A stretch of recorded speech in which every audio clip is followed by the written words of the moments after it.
Okay so guys আসসালামু আলাইকুম। আজকে আমরা কেমিস্ট্রি 1 এর চ্যাপ্টার 1 এর লাস্ট পার্টটা মানে থার্ড পার্ট ইনশাআল্লাহ আমরা আজকে চেষ্টা করব শেষ করে ফেলতে। ওকে সো আমরা কি নিয়ে কথা বলছি হচ্ছে কি ইনিশিয়াল যে কেমিস্ট্রি যে বিষয়গুলো সেটা। স্পিকিং অফ দ্যাট, ফার্স্ট আমরা already we talked about what is chemistry and all that, what is matter, what is an atom and all that stuff, you know, কিছু ল্যাবের কিছু ছোট ছোট যেমন ফিল্ট্রেশন পার্টটা আমরা কমপ্লিট করেছি। But now we are gonna talk about how to solve a problem.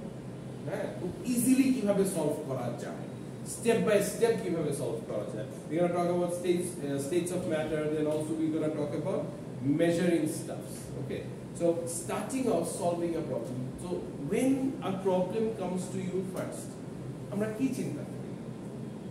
সামনে যখন একটা কোয়েশ্চেন দেওয়া হলো, একটা প্রবলেম সলভ করতে বলা হলো, আমরা কি করি? খাবার প্রথমে কোয়েশ্চেনটা পড়ি, এরপরে কি করি? সলভ করার চেষ্টা করি। কোয়েশ্চেন পড়ি, সলভ করার চেষ্টা করি, এরপর সলভ করে ফেলি। আচ্ছা, এখানে যদি আমি দুই একটা স্টেপ একটু বাড়িয়ে দিই সমস্যা আছে? টেকনিক্যালি তোমরা এটা করো কিন্তু এখন বলতে পারছো। ওকে, বেসিক্যালি আমরা একটা মেথড ইউজ করি, এই মেথডটাকে বলা হয় cost method. So from today onwards আমরা এই কোস্ট মেথডটাকে ইউজ করব। এই কোস্ট মেথডে বেসিক্যালি COAST এই পাঁচটা লেটার আছে। এই পাঁচটা লেটার কিছু না কিছু মিন করে। যেমন প্রথমে যদি আমরা সি এবং ও নিয়ে কথা বলি, C and O basically means collect and organize. প্রথমে আমি তো কোয়েশ্চেন পড়ব, যেটা আপনারা ফার্স্টে বলেছেন, কোয়েশ্চেন আমি পড়ব, বাট এর পরের স্টেপটা কি? আমার যে ইনফরমেশনগুলো দেয়া আছে সেটাকে আমি আগে কালেক্ট করব, এরপরে ওটাকে আমি অর্গানাইজ করব, মানে স্টেপ বাই স্টেপ ওটাকে সাজাবো। এরপরে কোয়েশ্চেন আমি আবার পড়ব, and that is when my third step will come, which will where I will analyze it. আমি এটাকে evaluate করব, ইনফরমেশন গুলা কোনটার সাথে কোনটার কি ইন্টারকানেকশন আছে, যে ডেটাগুলো দেওয়া আছে, এগুলো সবগুলো জিনিসকে আমি evaluate করব, আইডেন্টিফাই করব। এরপর আমি লাস্টে বের করব যে আচ্ছা কোন মেথডটা ইউজ করলে বা কোন ফর্মুলাটা আমি ইউজ করলে অ্যাকচুয়ালি আমি প্রবলেমটাকে সলভ করতে পারবো। সো ওয়ান্স আমি মেথডটা বের করে ফেলবো অ্যানালাইজ করে, আমি কি বলে যে আইডেন্টিফাই করব যে আচ্ছা আমার এই স্টেপস করলে আমি এটাকে প্রবলেমটা সলভ করতে পারবো, তখন আমি যাব আমার নেক্সট স্টেপে, what will I do is solve the problem. তখন আমি পুরো প্রবলেমটাকে সলভ করে ফেলবো, লিখে ফেলবো। লাস্ট স্টেপ সবচেয়ে মজার একটা স্টেপ। কেন মজার স্টেপ? কারণটা হচ্ছে আমি প্রিটি শিওর এখানে আপনারা যারা বসে আছেন এবং আমি দাঁড়িয়ে আছি, আমাদের প্যারেন্টসরা বা হুএভার হ্যাজ মানে টেকেন কেয়ার অফ আস, সব সময় এক্সাম হলে বলতো যে বিসমিল্লাহ বলে শুরু করবি কি, আর যখন পরীক্ষা শেষ হবে 3 বার রিভিশন দিবি, 3 বার রিভিশন দিয়ে এরপরে খাতা জমা দিবি। আর যতক্ষণ বেল না পড়ছে খাতা যদি জমা দিছ, রাইট, আর বাইরে যদি থাকে, মাঠে যদি দেখছি খেলতে, খবর আছে, রাইট? ছিল না এরকম একটা ব্যাপার? আমার সাথে এটা হয়েছে। But guess what, I am pretty sure আমাদের মধ্যে এখানে যারা আমরা আছি, আমরা ম্যাক্সিমামই আমরা এই কাজ জীবনও করি। আমি জানি না তোমরা করছি কিনা, আমি করি। টাইম শেষ কি, আমি তো 1 ঘন্টা আগে বেরিয়ে যেতাম। জীবনেও আমি এই 3 বার লাস্টে চেক করতাম না, which is my last step. Think about it. সবগুলো স্টেপ চেক করো, অ্যানসার ঠিক আছে কিনা চেক করো, ক্যালকুলেশন চেক করো, মানে আমার ইউনিট কারেক্ট আছে কিনা, আমি কোশ্চেনটা ঠিকমতো পড়ে অ্যানসারটা লিখতে পারছি কিনা, আমার ডেটাগুলো ঠিক আছে কিনা, এই যে একবার লাস্ট যে একবার চেক করা, এই জিনিসটা আমরা হয়তো অনেকেই করতাম, রাইট? আমিও করতাম। But it is actually an important step where you recheck yourself. আমি ম্যাথে খুব ভালো ছিলাম, আমি চেক না করার কারণে আমি কখনোই ম্যাথে ভালো করতে পারতাম না। ভালো হয়েছে মানে আমি হাইয়েস্ট পেতাম। আমার কাছে কোয়েশ্চেন দেখে বলতে আমি সব পারি, ওহ জোস।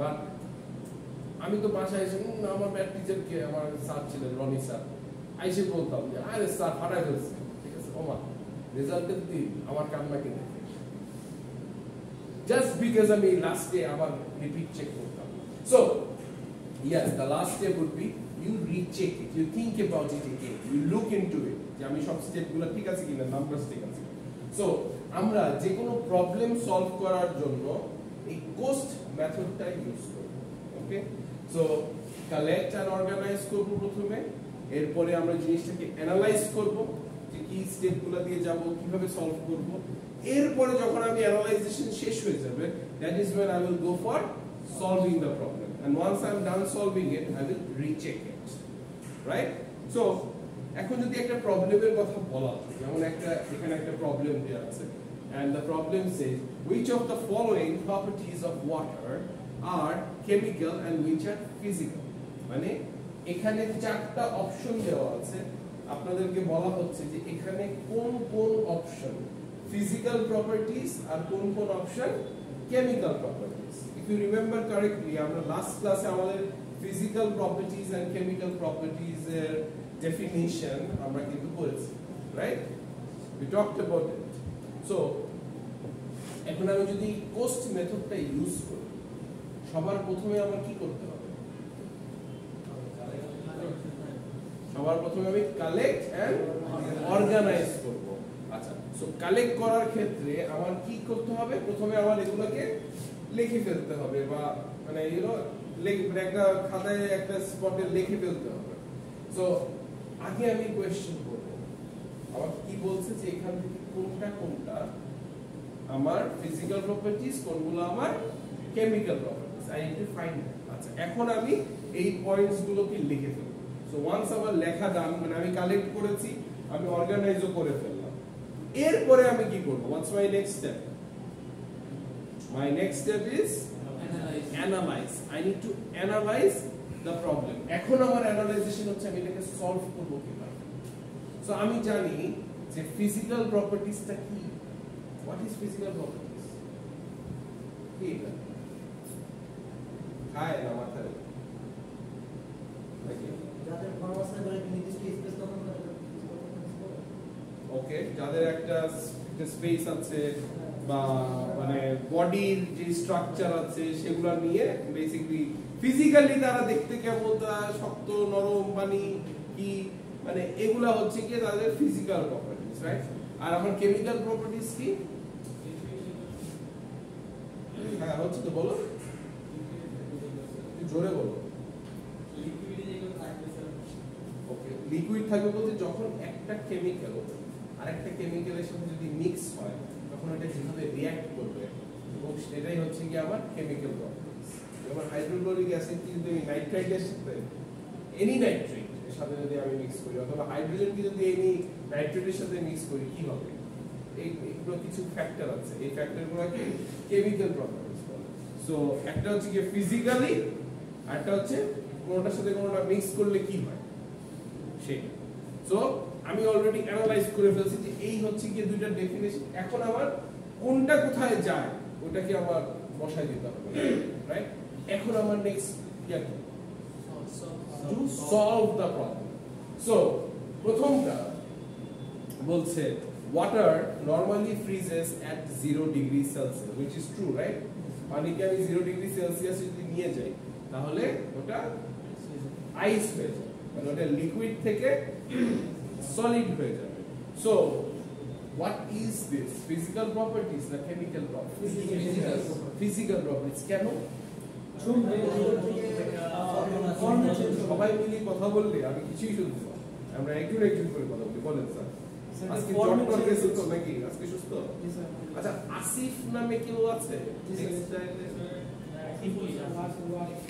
ত্রিপুলি আসিফ না একটা আসিফ বলছে স্যার কালকে অসুস্থ হ্যাঁ হ্যাঁ হ্যাঁ হ্যাঁ হ্যাঁ হ্যাঁ সে ফোন দিছিল কি টেক্সটাইলের না ত্রিপুলি টেক্সটাইলের আচ্ছা ঠিক আছে ওকে হ্যাঁ বলেন স্যার পানি লিকুইড থেকে ফিজিক্যাল ফর্ম চেঞ্জ হয়ে ফ্রিজ হচ্ছে exactly physical change so liquid থেকে সলিডে যাচ্ছে ফিজিক্যালি চেঞ্জ হচ্ছে right that's why it's physical properties The second one, it normally is useful for putting out most fires.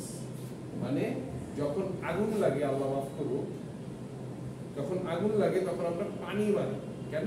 Usually এটাকে পানি দিলে এটাকে আগুনটা নিভতে হেল্প করে, right? So what is it? Physical properties না কেমিক্যাল প্রপার্টিজ? কেন? কোন কেমিক্যালের সাথে মিলাচ্ছে? যখন আমরা পানি দিয়ে আগুন দিয়ে তখন তা ওই তরল থেকে সাবস্টে চলে যাচ্ছে বা বাষ্প হয়ে চলে যাচ্ছে। ফিজিক্যাল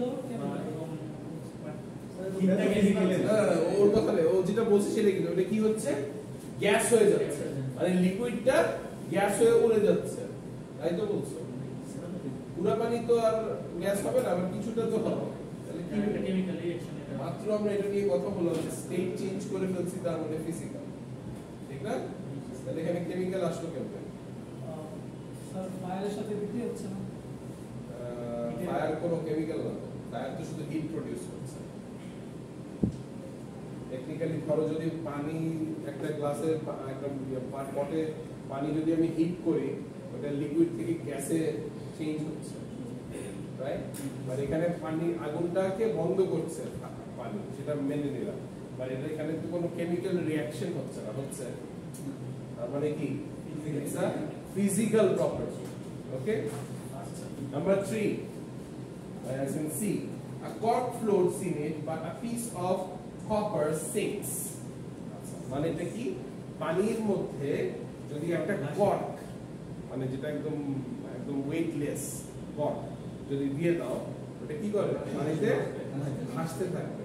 আর তুমি যদি একটা মেটাল দিয়ে দাও, ঠিক আছে, ওইটা কি হবে? ডুবে যাবে। তাহলে এটা কি হলো? কেমনে physical? Sorry,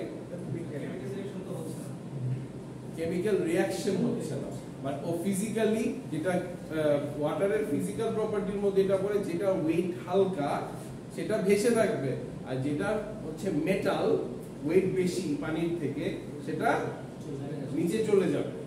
so that's a physical property of water. আমি কি বুঝাতে পারতেছি? তোমরা কি বুঝতে পারতেছো? আচ্ছা, the last one, D, during the digestion starch reacts with water to form sugar. আমাদের পেটের মধ্যে ডাইজেশনের সময় যখন যে কোনো স্টার্চ, যখন আমাদের পেটের মধ্যে যেই পানি আছে বা যেই অ্যাসিড গুলো আছে এগুলোর সাথে রিঅ্যাক্ট করে সুগার ফর্ম করে, তাই তো? তাহলে এটা কি হলো? এটা ফিজিক্যাল না কেমিক্যাল প্রপার্টি? এটা কেমিক্যাল প্রপার্টি। এটা কি বলছে ফিজিক্যাল? আচ্ছা, কেমিক্যাল কেন? সো স্টার্চ আর পানির এখানে একটা রিঅ্যাকশন হচ্ছে। মেইন ইস্যুটা হচ্ছে স্টমাকের মধ্যে, ব্যাপারটা এটা না। মেইন ব্যাপারটা হচ্ছে স্টার্চ আর পানি দুটো একসাথে করে সুগার ক্রিয়েট হচ্ছে, right? So it's a chemical property. So আমরা কিন্তু এই ফর্মুলাগুলো ইউজ করে, আমরা এই যে কোস্ট ফর্মুলা ইউজ করে এটাকে সলভ করব। এখন আমাদের লাস্ট ব্যাপারটা হচ্ছে you have to think about it. তোমার এক্সপ্লেনেশনগুলো কি ঠিক আছে? জাস্ট তোমার ডাবল চেক করতে হবে, right? So if you look into the answers A, B, in case A and B the property involves a change of state, মানে liquid to solid or liquid to gas এ চলে যাচ্ছে। So but it does not change the nature of the substance. ওয়াটারকে তো change করে ফেলছে না, ওয়াটারের জায়গায় আছে। হ্যাঁ, ও হয়তো ওর স্টেট চেঞ্জ করেছে, ও সলিড থেকে লিকুইড হচ্ছে বা লিকুইড থেকে সলিড হচ্ছে অথবা লিকুইড থেকে গ্যাস হয়ে যাচ্ছে, বাট ওয়াটার তো অন্য কিছু হয়ে যাচ্ছে না। ওয়াটার কি হাইড্রোক্লোরিক অ্যাসিড হয়ে যাচ্ছে? হচ্ছে না। ও জাস্ট ওর স্টেট চেঞ্জ করছে, মানে ফিজিক্যাল প্রপার্টি চেঞ্জ করছে। So definitely A and B আর ফিজিক্যাল প্রপার্টি। ইন সি কি হচ্ছে? কর্কটা পানিতে ফ্লোট করছে, কারণ কর্কের ওয়েটটা কম, it's less dense and it does not change the nature of the water. ওয়াটারের নেচার চেঞ্জ, মানে ওয়াটার কি উল্টা ফেলতেছে? ওয়াটার চলে যাচ্ছে ওখান থেকে, আচ্ছা। সো কোনো রিঅ্যাকশন হচ্ছে না, দ্যাটস হোয়াই ইটস ফিজিক্যাল। আর আমাদের বি নাম্বার কেসে there is a reaction happening. দুটো কেমিক্যালের মধ্যে রিঅ্যাকশন হচ্ছে। একটা starch, starch is chemical, right? starch, and then water. Water is also a chemical. We are all around chemistry. তুমি প্রতিদিন কোনো না কোনো কেমিক্যাল খাচ্ছ, যারা ওষুধ খাও তুমি প্রতিদিন কোনো না কোনো কেমিক্যাল ইনটেক করছো, রাইট? সো in D কোনো না কোনো একটা রিঅ্যাকশন হচ্ছে, that is why it's a chemical problem. So we have solved our problem. So আমরা এই ফর্মুলাটা ইউজ করে চেষ্টা করব এখন থেকে যে প্রবলেমগুলো আমরা মানে করব সেগুলোকে সলভ করার ইনশাআল্লাহ। এখন আমরা চলে যাচ্ছি states of matter. States of matter মানে হচ্ছে কি, before we go to states of matter you need to understand যে স্টেটগুলো আছে সেগুলো কি। আমি প্রিটি শিওর তোমরা এগুলো অলরেডি পড়ে আসছো, সলিড, লিকুইড, গ্যাস, রাইট? এরপরে এখান থেকে একটা থেকে আরেকটাতে চেঞ্জ হয়, প্রিটি শিওর তোমরা এগুলো পড়েছো। বাট এক্সট্রা যেগুলো আমরা পড়বো সেটা নিয়ে একটু কথা। আমি সোজাসুজি আমাদের বড় একটা ডায়াগ্রামে চলে যাচ্ছে। আমি জানি না তোমরা কতটুকু দেখতে পাচ্ছ পিছনে বসে। তো এই হচ্ছে কি আমার সলিড, লিকুইড এন্ড গ্যাস, এটা ডায়াগ্রাম। ওকে, আমার সলিড একদম নিচে আছে, liquid and then it's my gas right there. So একটা থেকে একটা স্টেটে যেতে এটা কিন্তু একটা নাম আছে, and I want you to know it. দরকার হলে খাতায় লিখে দাও, you can draw it as well.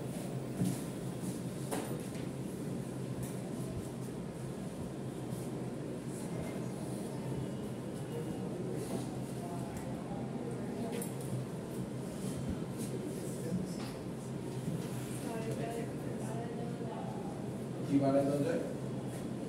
এসিটা জি বানায় দেওয়া যায়, বানায় দেওয়া যায়।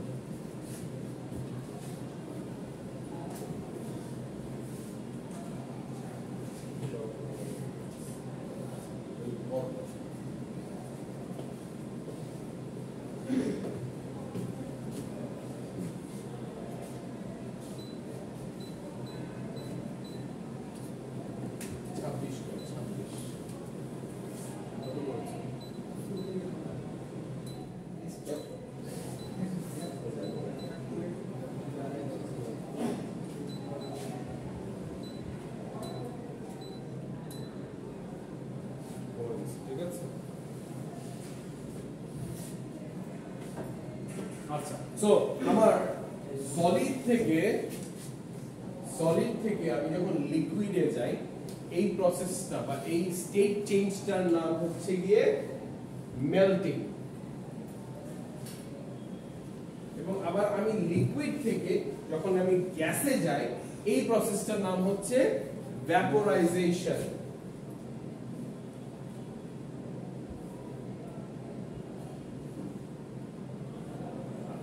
আবার আমি গ্যাস থেকে যদি লিকুইডে ব্যাক করি সেটাকে বলা হয় কনডেনসেশন।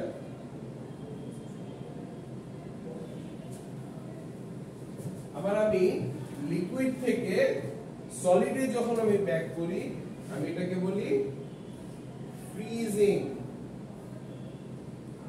এখন আরো দুইটা স্টেজ আছে, এখন আমি ডিরেক্টলি সলিড থেকে কিন্তু গ্যাসে যেতে পারি। যেমন ধরে নাও যে আমি একটা বরফের টুকরা একটা পটে দিয়ে এটাকে হিট করছি, হিট করতে করতে কিন্তু এটা একটা সময় সলিড ফর্মে আছে, সলিড ফর্ম থেকে একটা সময় কিন্তু এটা গ্যাসিয়াস ফর্মে চলে যাবে। কখন যাবে? যখন এটা পুরো গলে পুরো গ্যাস হয়ে যাবে, that is when we know that এটা গ্যাস ফর্মে চলে গেছে।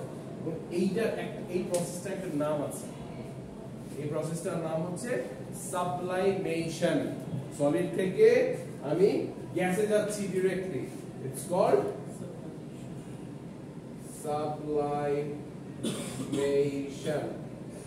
আবার ঠিক সেম ভাবে আমি গ্যাস থেকে কিন্তু আবার ডাইরেক্টলি সলিড ফর্মে যেতে পারি, রাইট? গ্যাস থেকে আমি সলিড ফর্মে যেতে পারি, সেটাকে বলা হয় deposition.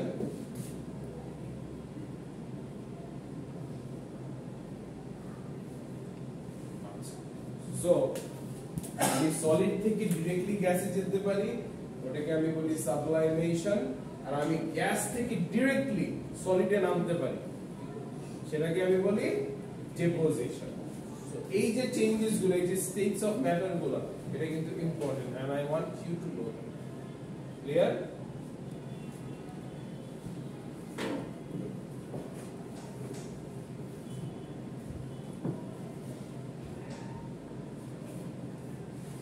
Done?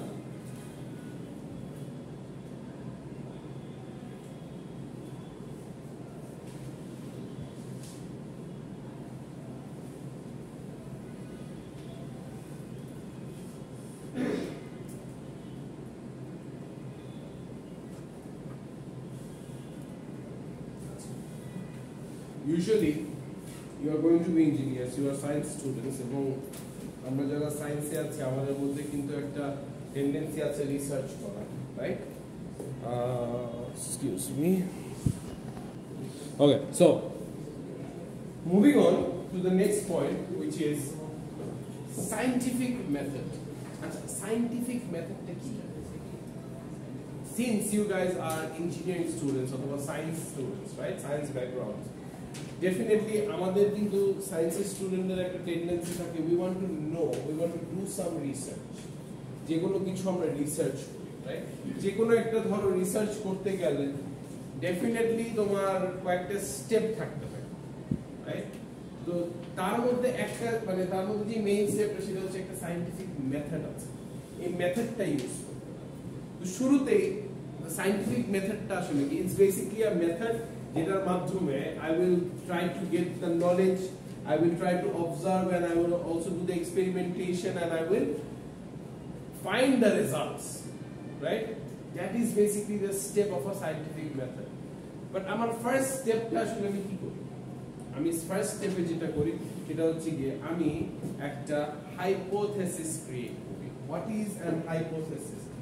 An hypothesis is something যেটা আমি ইনিশিয়ালি একটা আন্ডারস্ট্যান্ডিং মাথায় রাখি যে এই জিনিসটা হয়তোবা আমি পড়াশোনা করেছি, আমি যতটুকু পড়েছি আমি জানি যে এই জিনিসটা যদি এটার সাথে আমি এটা রিঅ্যাক্ট করি তাহলে হয়তোবা অমুক জিনিসটা হতে পারে, হয়তোবা যে পাত্রটাতে রাখবো সেটা ফেটে যেতে পারে, অথবা এটা সলিড স্টেট থেকে লিকুইড হয়ে যেতে পারে, অথবা এই ডেটাটাকে মানে আরেকটু ইমপ্রুভ করা সম্ভব।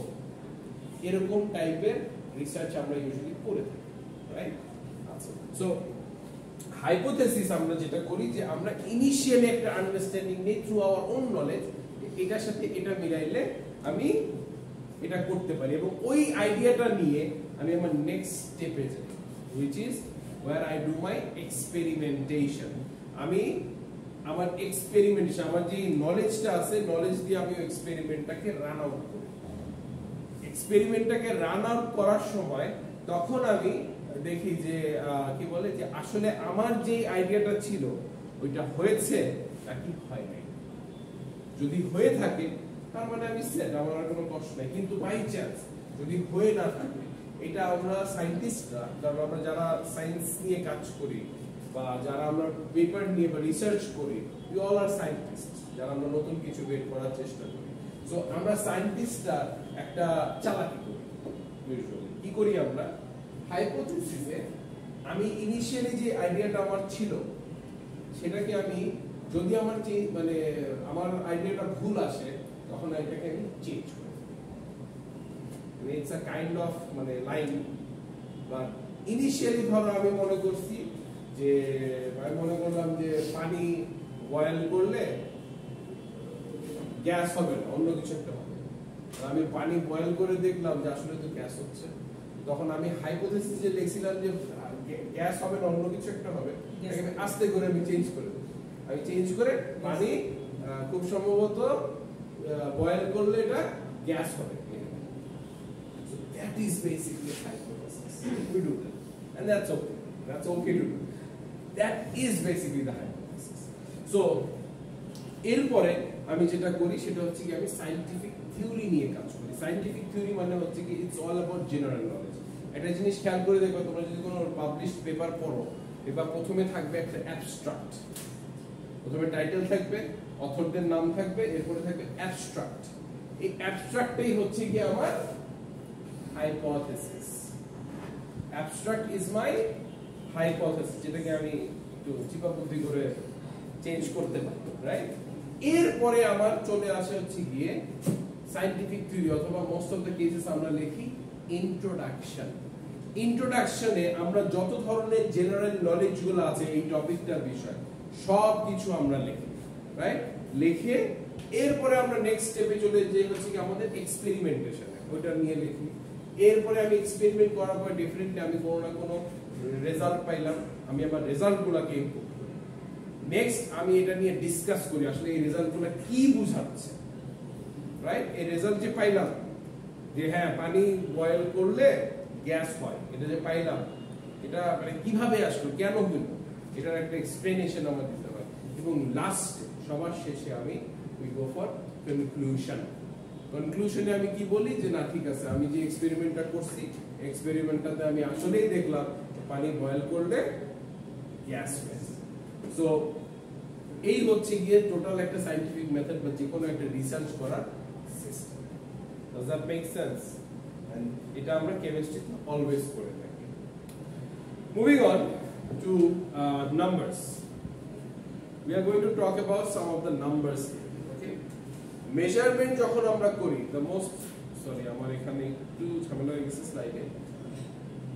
বাট ফর এক্সাম্পল ধরো স্যার আপনার হাইট কত?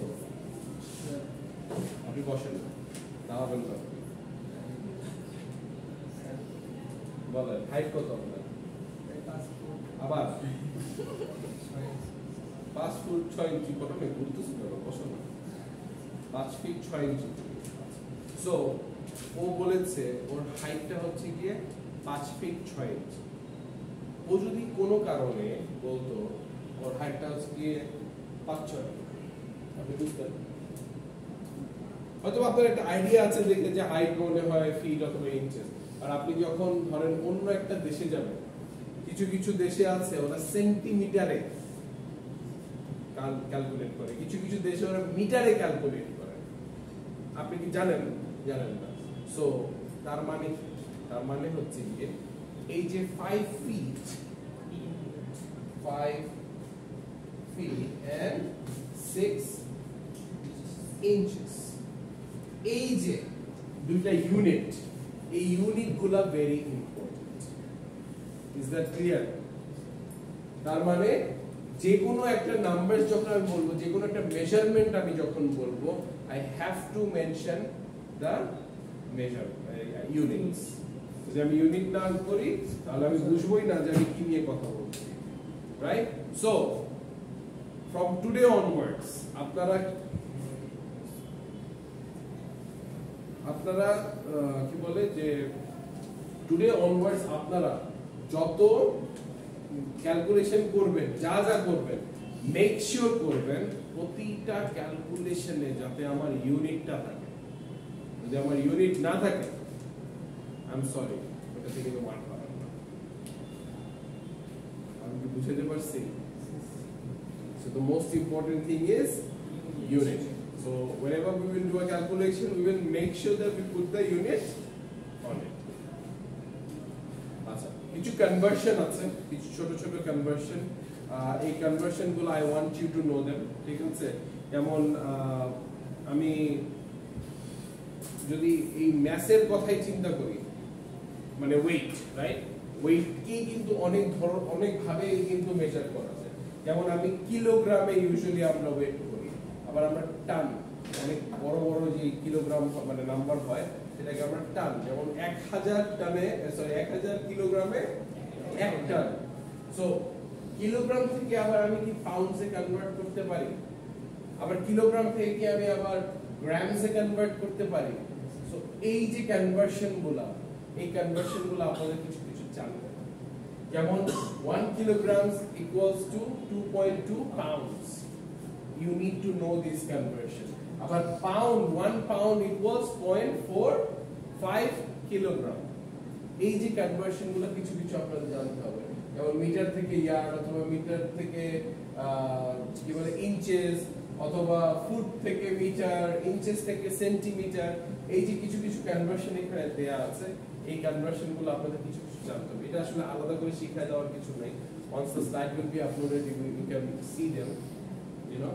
So এটা কিন্তু আপনাদের নিজে নিজে একটু শিখে নিতে হবে, ঠিক আছে? আচ্ছা, এখন একটা ইম্পর্টেন্ট জিনিসে আসি, সেটা হচ্ছে যে uncertainty in measurement, it's an important one. Y?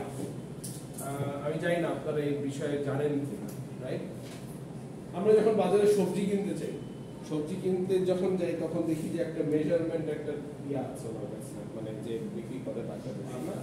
তার ওখানে দেখা যায় যে প্রায় 4টা-5টা ডিজিটের মেজারিং ইয়া দেওয়া, রাইট?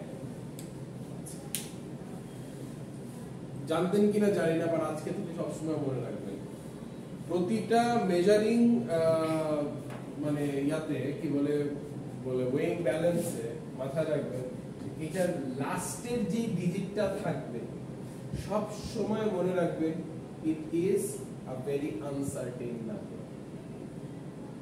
কোন ইয়াতে কি বলে যে দোকানে দেখা যায় যে ডেসিমেলের পরে, ধরেন ওর দোকানে 5টা ডিজিটের আছে কিন্তু ডেসিমেলের পরে একটা ডিজিটই দেখা যায় দাঁড়িয়ে, আর এখানে ধরেন 5টা আছে ধরে নিলাম। মাথায় রাখবেন এই লাস্ট যে ডিজিটটা থাকবে, এই this digit is always uncertain. এই ডিজিটটা 1 হইতে পারে, 0 হইতে পারে, আবার 9 হইতে পারে। It can be anything, so don't take it for granted.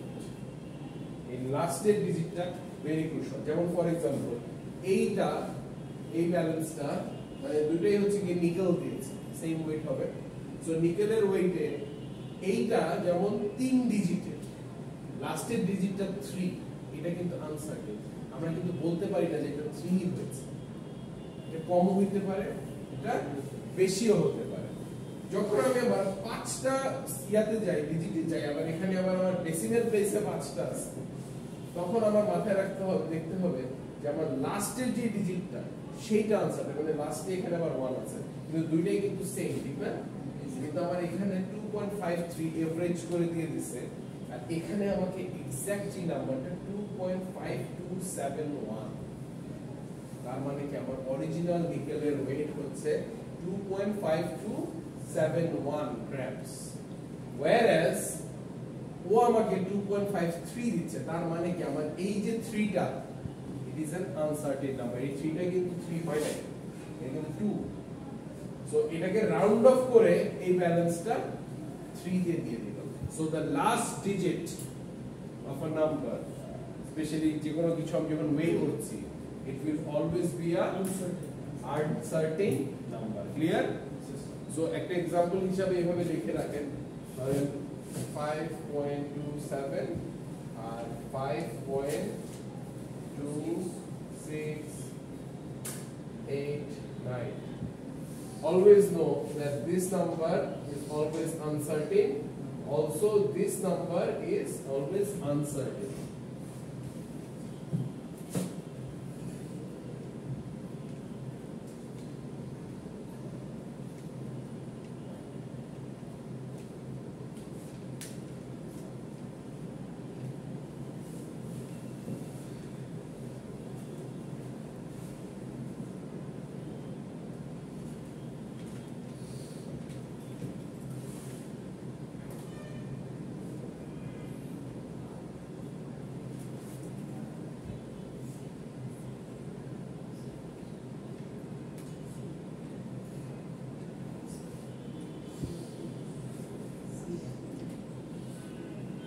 Okay.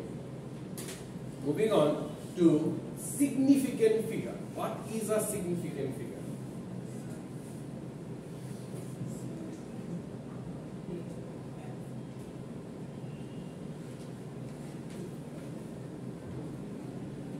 What is a significant figure? Significant figure আমরা usually use করি to know, just to know that যে নাম্বারের ভ্যালুটা আমি অ্যাড করব নাকি না, as in অ্যাড করব, as in like আমি ওটাকে আমি কনসিডার করব নাকি না। ঠিক আছে?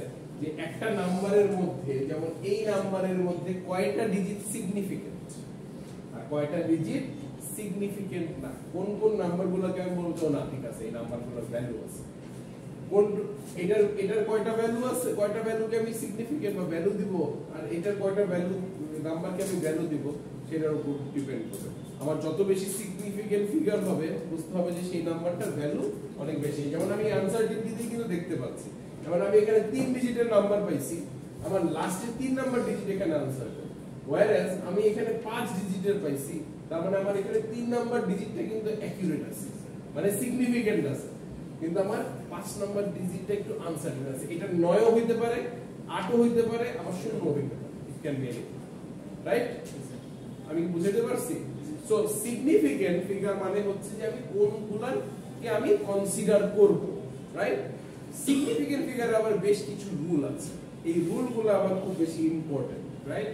সো এই সিগনিফিকেন্ট ফিগারের যে রুলগুলো সেগুলো নিয়ে আজকে একটু আমরা কথা বলবো। সো প্রথমে আমি চলে যাচ্ছি non zero integers. As you can already see in the slide that there are certain examples given with numbers, right? Come on. 3, 4, 5, 6. যখন আমি দেখব যে 0 বাদ দিয়ে সবগুলো যে কোনো 1 থেকে 9 এর মধ্যে নাম্বার আছে, তার মানে বুঝে নিতে হবে এগুলা সবগুলো নাম্বারই সিগনিফিকেন্ট। যেমন ফর एग्जांपल 2, 1, 2, 3, 5, তার মানে হচ্ছে এখানে 1টা 2টা 3টা 4টা 5টা, এখানে কোনো 0 আছে?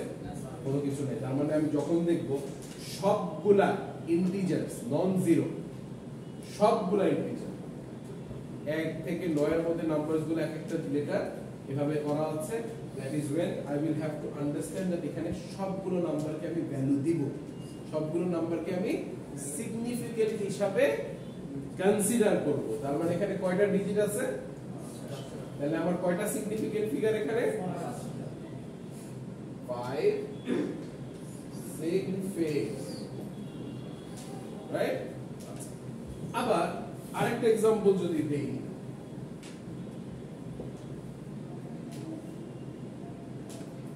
আচ্ছা 28.791, রাইট?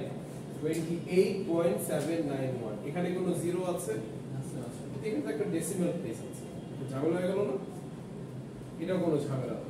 যখন আমি দেখব সবগুলা নন জিরো ইন্টিজার, মানে কোনো 0 নাই এটার মধ্যে, সবগুলা নাম্বার দেয়া আছে, that is when I have to understand that it's a, মানে as in like all of these numbers will count as a significant figure. So এখানে 1টা 2টা 3টা 4টা 5টা, এটাও 5 6 ফেক। তার মানে যদি কোনো 0 না থাকে বুঝতে হবে ওখানে সবগুলো সিগনিফিকেন্ট হিসাবে আমি কনসিডার করব। এবার আসি জিরোস। জিরোজে অনেক ধরনের 0 থাকে, সামনে 0 থাকে, পিছনে 0 থাকে, মাঝখানে 0 থাকতে পারে, অনেকগুলো ওয়ে থাকতে পারে।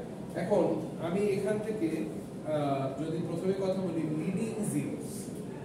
লিডিং জিরোস মানে হচ্ছে গিয়ে শুরুতে যেই নাম্বারগুলোর 0 থাকে। For example 007 James bond. Bond সাহেবের এই যে প্রথম দুইটা 0 যে আছে, এই দুইটা 0 কিন্তু actually it's not going to be significant. Why? Because leading zeros are never significant. You will not consider it as a significant number. You will not value this number. You will only value this number. That is why এখানে কয়টা significant? 1 6 6।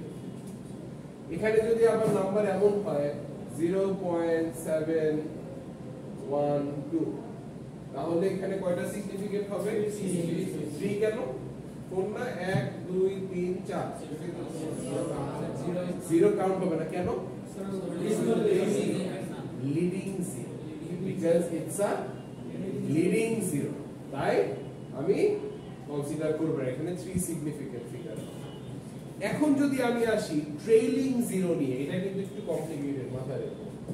আমি যদি এখন trailing zero নিয়ে কথা বলি, মানে হচ্ছে কি নাম্বারের পরে জিরোগুলা বসবে। ফর एग्जांपल 2000 সাল, 2000 ইয়ার 2000, এখানে আমার ট্রেইলিং জিরোস আছে, রাইট? সো এখানে আমার কয়টা সিগনিফিকেন্ট হবে? এখানে আমার 4টা সিগনিফিকেন্ট হবে না। কেন হবে না? কারণ যখন আমার একটা এরকম নাম্বার থাকবে যে ট্রেলিং মানে পিছন দিকে যদি জিরো থাকে নাম্বারের, তাহলে আমি এই ট্রেলিং জিরোগুলা আমি কনসিডার করব না।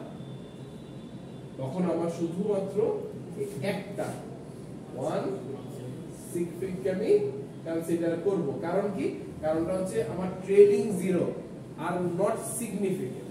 কিন্তু আনলেস যদি নাম্বারটা এমন হইতো 2.000 তখন আমি এটাকে কনসিডার করতাম। So trailing zeros are not significant unless they come after a decimal point. যদি ডেসিমাল থাকে তখন আমি 4 সিগফিগ হিসাবে কনসিডার করব। মাথায় থাকবে যে ট্রেলিং জিরোতে মানে পিছনের যে জিরোগুলো আসে ওখানে যদি ডেসিমাল প্লেস না থাকে তাহলে সিগনিফিকেন্ট ফিগার কনসিডার করব না। যদি ডেসিমাল প্লেস থাকে তাহলে সিগনিফিকেন্ট ফিগার কনসিডার করব। আচ্ছা, আরেকটা হচ্ছে গিয়ে last but not the least, সেটা হচ্ছে কি ক্যাপটিভ জিরো। ক্যাপটিভ জিরো মানে হচ্ছে গিয়ে নাম্বারস এর ভিতরে যে জিরো গুলো থাকে, রাইট? নাম্বারস এর মধ্যে যেমন 707 যেমন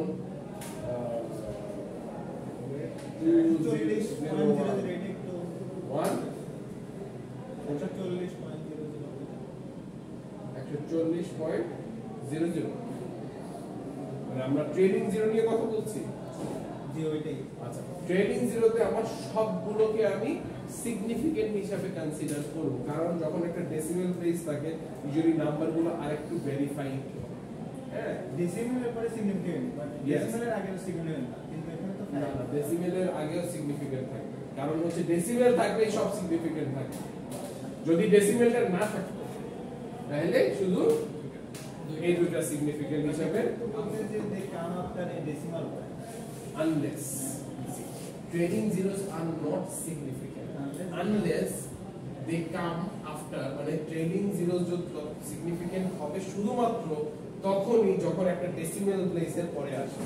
যদি ডেসিমাল প্লেস থাকে তাহলে আমি ডেসিমাল প্লেস বললাম ওই পয়েন্ট হচ্ছে ডেসিমাল, জি। পয়েন্টের পরে দুটো জিরো আছে, ওই দুটোটা আমার কাউন্ট না। আমি সবগুলোকে তখন কাউন্ট করব। যখন আমার ডেসিমাল প্লেস থাকবে আমি সবগুলোকে কাউন্ট করব। যদি আমার ডেসিমাল প্লেস না থাকে আমি শুধু ইন্টিজার্স গুলো আমার নাম্বারস গুলোকে আমি নন জিরো ইন্টিজার্স গুলোকে কাউন্ট করব। ক্লিয়ার? यस। আচ্ছা, সো যেমন 707 মানে ক্যাপটিভ জিরো, মানে জিরোটা দুটো নাম্বারের মাঝখানে আছে। তাহলে এটাকে আমি এখানে আমার কয়টা সিগনিফিকেন্ট হবে?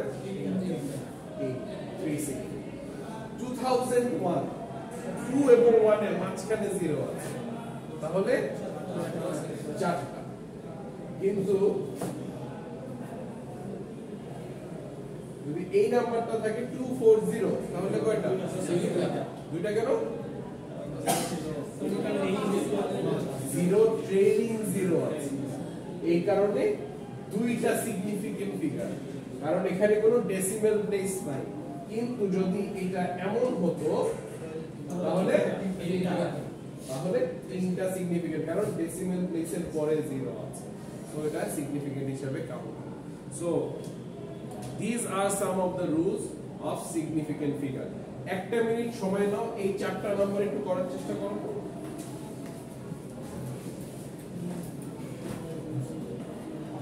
কুইকলি বল, কয়টা সিগনিফিকেন্ট হবে?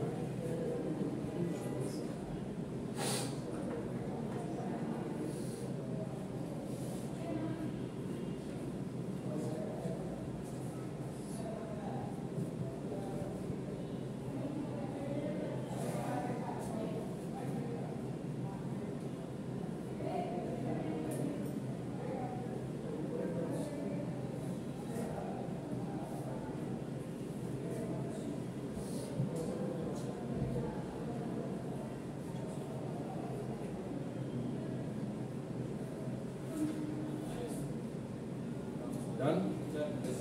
Okay. Let's start talking about the first one. 6. কোথায়? কে বলছে? কেন স্যার? Okay. Sorry. 5. হয় নাই 3 হয় নাই 4 স্যার কে 4 কেন 4 স্যার সামনে 0 আছে পিছনে লিডিং জিরো 0.0450 আমি স্লাইড দেখাই বুঝাই হ্যাঁ আচ্ছা এই দেখো লিডিং জিরো ডেসিমেল প্লেস থাকুক অথবা না থাকুক ইন্টিজারের আগের যে জিরো ওই জিরো কখনো আমরা কাউন্ট করব না যদি লিডিং জিরো থাকে গেল তার মানে কি এই দুইটা নাম্বার অলরেডি গেছে আচ্ছা এরপরে আসি হচ্ছে গিয়ে 4 সরি এখানে কি জানি নাম্বার 4550 তাই তো আচ্ছা তার মানে এখন যে তিনটা নাম্বার আছে 455 এই তিনটা নাম্বার আমি বুঝে গেছি আমার সিগনিফিকেন্ট হবে রাইট 3 আচ্ছা এখন ব্যাপারটা হচ্ছে লাস্টে আবার একটা জিরো আছে মানে ট্রেইলিং জিরো এখন এইটা কি হবে এইটা যেটা হবে সেটা হচ্ছে গিয়ে ডেসিমেল প্লেসের পরে এবং ইন্টিজারের পরে যে জিরোগুলা থাকবে সেগুলো আমি কাউন্ট করব তার মানে কি এটাও আমি কাউন্ট করব so 4 significant figure good number 2 1 কেন ট্রেইলিং জিরো যদি আমার ট্রেইলিং জিরোতে ডেসিমেল প্লেস না থাকে ফর 100 তার মানে 100 আছে সো ওখানে একটাই সিগনিফিকেন্ট ফিগার হিসেবে কনসিডার করা হবে 101.05 5 কেন 5 কারণ এটাকে বলা হয় ক্যাপটিভ জিরো এই যে ক্যাপটিভ জিরো মানে ডেসিমেল প্লেস তো আর যাই থাকুক নাম্বারের মধ্যখানে যদি জিরো থাকে তাহলে ওটা কনসিডার করা হবে 350.04 কেন কারণ ডেসিমেল প্লেসের পরে যদি জিরো থাকে ওখানে সবগুলোকেই কনসিডার করা হবে does it make sense yes sir good and with that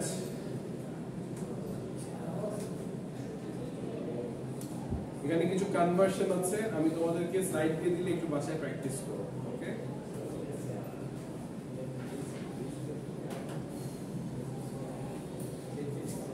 এখানে একটা ডেনসিটির ক্যালকুলেট মানে I think you already know how to calculate density mass and volume you know the formula density equals mass by volume and if the problem comes you should be able to get it done এটা একটু quickly try করুন দেখো তো পারো কিনা the density of Ti as in titanium is 4.50 gram per centimeter cube what is the volume of 7.20 grams of titanium post formula use করবা quickly শেষ করো this is the last one for chapter 1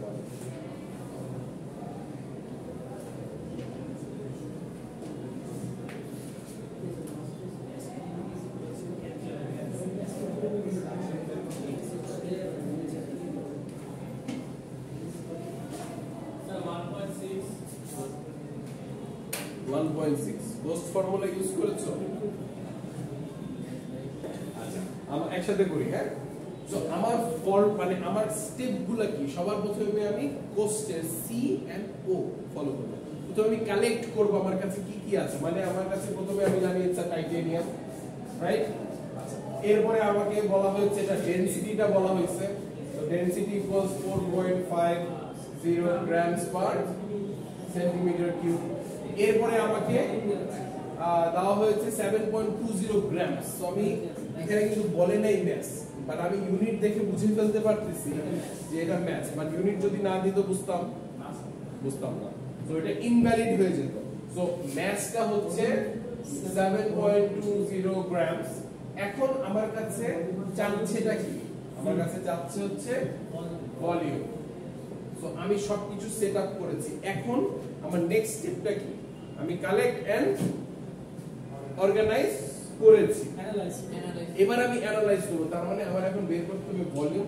আমার একটা formula use করতে হবে আমি usually জানি density equals mass by volume তাহলে देयरफॉर এখন আমার বের করতে হবে volume so volume equals mass by density আমি অ্যানালাইজ করে ফেলছি এখন আমার নেক্সট স্টেপ কি সলভ করা তো সলভ করার জন্য আমি যেটা করব সেটা হচ্ছে ভলিউম ইকুয়ালস মাস হচ্ছে গিয়ে 7.20 গ্রামস আর ডেনসিটি হচ্ছে গিয়ে 4.50 গ্রামস পার সেন্টিমিটার কিউব। গাইস আমার একটা সাজেশন আছে, ঠিক আছে, ফ্রি সাজেশন দিচ্ছি, নিলে নাও না নিলে নেই, তোমাদের ইচ্ছা। বাট আমার সাজেশন হচ্ছে এই যে নাম্বারস গুলো দেখো আমি সবগুলোর সাথে ইউনিট লিখেছি। ইভেন আমি যখন ফর্মুলাতে বসিয়েছি আমি কিন্তু সবগুলোতে ইউনিট লিখেছি। তাতে করে আমার বেনিফিটটা কি হবে জানো? আমি খুব ইজিলি লাস্টে যে অ্যানসারটা আমি খুব ইজিলি বের করতে পারবো। যেমন আমি সবার প্রথমে আমি যে স্টেপটা এখন করব এটা হচ্ছে কি আমি আগে ইউনিটটা সাইজ করে ফেলবো। সো প্রথমেই আমি দেখতে পাচ্ছি এখানেও গ্রাম আছে, এখানে উপরে গ্রাম আছে। সো আমি ইজিলি গ্রামস ক্যান্সেল করতে পারি। And when I have this centimeter cube, এটা কিন্তু নিচে আছে। এটা যখন আমি উপরের ইনভার্স করব আস্তে করে এটা উপরে চলে আসবে। অ্যানসার কত? 1.6 সেন্টিমিটার কিউব। ইনভার্স হবে না, আমি উপরে নিয়ে চলে যাচ্ছি। স্যার এটাকে এমএল লেখা যায় না সেন্টিমিটার কিউবকে? সরি স্যার, সেন্টিমিটার কিউবকে মিলিমিটার লেখা যায় না? যেতে পারে বাট দরকার তো নেই, আমি এটাতেই অ্যানসার দিই, রাইট? সো আমি ইজিলি ভলিউমটা বের করে ফেললাম। এখন ওই যে লাস্ট স্টেপ, ওই যে আপা আম্মা বলতো না চেক দিতে হবে কিন্তু 3 বার। So now you go back, you look সব তোমার ঠিক আছে কিনা, তোমার ফর্মুলাটা ঠিক আছে কিনা, তোমার ক্যালকুলেশনটা ঠিক আছে কিনা, তোমার ইউনিটটা ঠিক আছে কিনা, তুমি ঠিকমতো কাটাকাটি করছো নাকি, check and then finalise and you are done. Clear? এরকম কিছু প্রবলেম আসতে পারে জাস্ট একটা করলাম, বাট সামনে আরো করবো ইনশাআল্লাহ। উইথ দ্যাট নোট আজকে এখানে শেষ করছি and your chapter 1 ends here. Okay, thank you.